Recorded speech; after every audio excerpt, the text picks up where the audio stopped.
काय जयसाहेब, काय घोळ घातलाय तुम्ही? काय झालं नवरे? असं काय विचारताय तुम्ही जयला? नाही, काय झालंय हे मी सांगू शकत नाही, पण जे झालंय ते भयानक आहे. नवरे, अहो कोडी कसली घालताय? सांगा ना सरळ सरळ काय ते मी सांगू शकत नाही, कारण कॉन्फिडेन्शियल आहे. नवरे, तुम्ही त्या गोष्टीचा जाब जयला ओपनली सगळ्यांसमोरच विचारताय ना? मग आणि कॉन्फिडेन्शियल आहे म्हणताय ना, मग जयला कसं माहित असणार?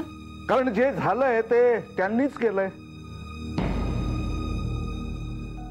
हो ना जयसाहेब? मला काही कळत नाहीये.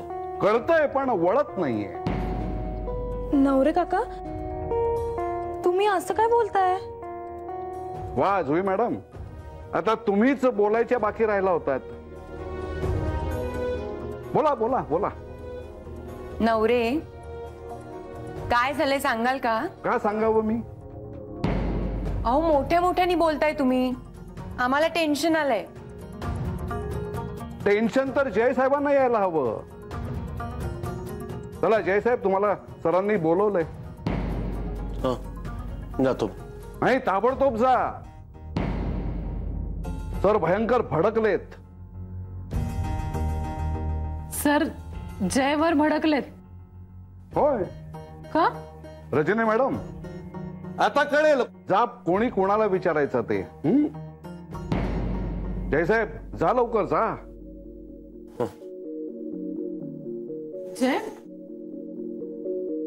अरे काय झालं ते? हे काय असे नवरे धड काही सांगत पण नाहीत. परमेश्वरा, आता काय हे नवीन? सगळं बरोबर चाललं होतं आणि अचानक? अचानक नाही, ठरवून होतंय सगळं. रजनी, याचा अर्थ काय? तुमची लाडकी अदिती गेली आहे ना आतमध्ये केबिन मध्ये.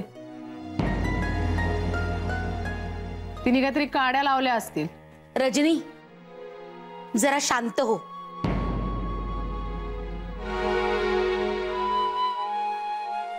ठीक आहे, ठेवा तिच्यावर विश्वास.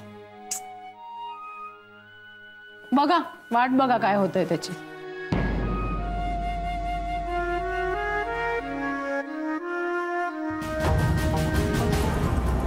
Excuse me sir.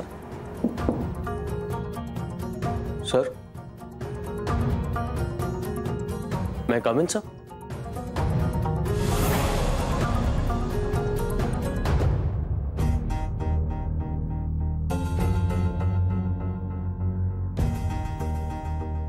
सर, तुम्ही मला